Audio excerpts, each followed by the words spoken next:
हरियाणा के जिला अंबाला शहर के कमल विहार इलाके में हुए पति पत्नी के मर्डर मामले में पुलिस ने बड़ा खुलासा किया है। पुलिस ने इस मामले में 3 आरोपियों को भी गिरफ्तार कर लिया है। सबसे हैरानी वाली बात यह है कि मृतक संजय जोशी अक्सर मुख्य आरोपियों के जिम पर जाया करता था। पुलिस का कहना है कि ये हत्या आपसी रंजिश के चलते की गई है। फिलहाल तीनों आरोपियों को कोर्ट में पेश कर हत्या में इस्तेमाल किए गए हथियार और सीसीटीवी कैमराज मोबाइल को बरामद किया जाएगा। आपको बता दें कि बीते हफ्ते अंबाला शहर के कमल विहार इलाके में संदिग्ध परिस्थितियों में पति पत्नी की मौत का मामला सामने आया था। इस दौरान हत्यारोपी घर के बाहर लगे सीसीटीवी कैमरे भी तोड़ गए थे। इस मामले में अंबाला पुलिस ने 3 आरोपियों को गिरफ्तार कर लिया है और इसी के साथ ही ये हत्या की गुत्थी भी सुलझा ली है।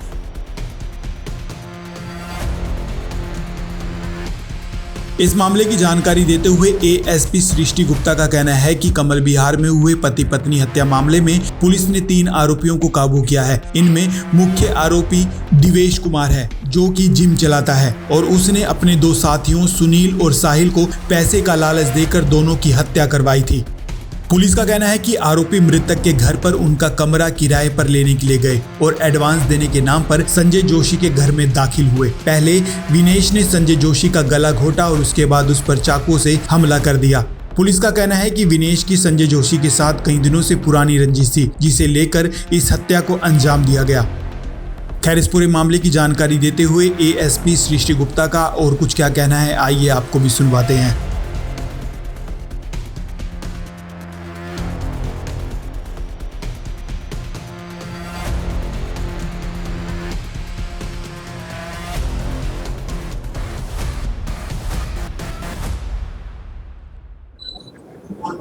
जी, पिछले हफ्ते जो कमल विहार कॉलोनी में एक कपल का मर्डर हो गया था, वो हमारी पुलिस ने सॉल्व कर लिया है, जिसके चलते 3 अरेस्ट हुए। It was a 3 man job, 3 लोगों की संलिप्तता थी। तो उसके बारे में जानकारी देने के लिए प्रेस कॉन्फ्रेंस बुलाई गई थी। सो इन 3 मुख्य आरोपियों को बता दो। पहला जो व्यक्ति है देवेश, वो जिम चलाता था, जहाँ पर हमारे मृतक मिस्टर संजय जोशी आते जाते थे।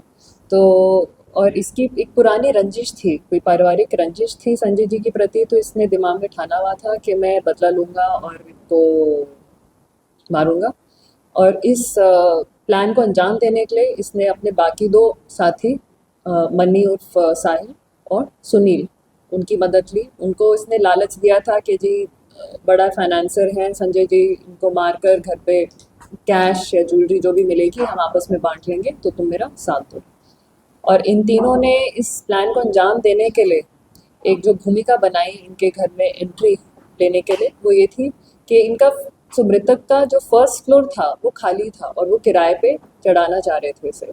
तो ये एज पोटेंशियल टेनेंट्स या किराए का मकान ढूंढते हुए वहाँ तक पहुँचे। उनको बोला और संजय जी को बोलते हैं कि जी हम आपका जो फर्स्ट फ्लोर है वो किराए पे लेना चाहते हैं।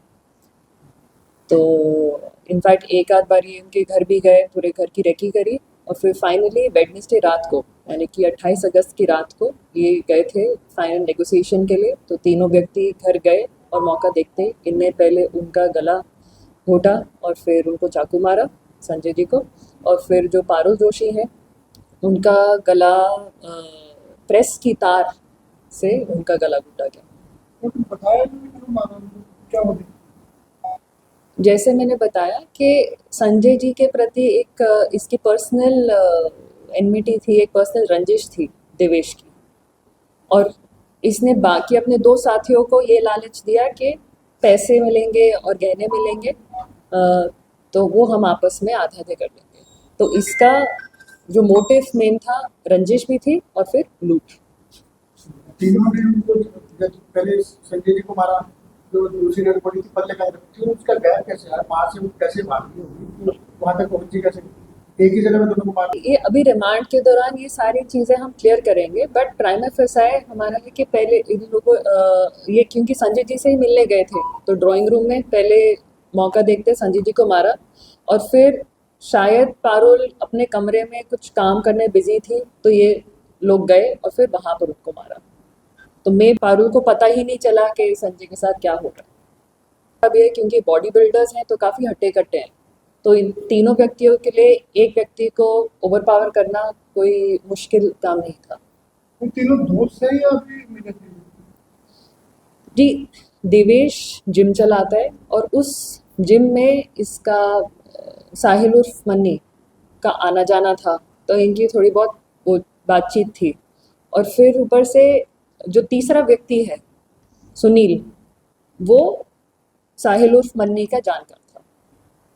तो ये तीनों एक दूसरे को नहीं जानते थे। देवेश मन्नी को जानता था और मन्नी आगे सुनील को जानता था। कुछ और लोग हो सकते हैं? नहीं जी, ये सिर्फ 3 व्यक्ति थे और किसी व्यक्ति की कोई संलिप्तता अब सामने नहीं आई। रिकवरी अभी जी कस्टडी लेकर हम इनसे जहाँ जहाँ इनने बोला है कि हमने फ़ोन्स या कैमरे या फिर बाकी चीज़ें कहाँ छिपाई हैं, कहाँ गिराई हैं, तो हम रिकवर करेंगे। सीसीटीवी अभी हम सीसीटीवी कैमरास रिकवर कर नहीं पाए, तो एक बार रिकवरी हो जाएगी, then we will try to recover the footage also.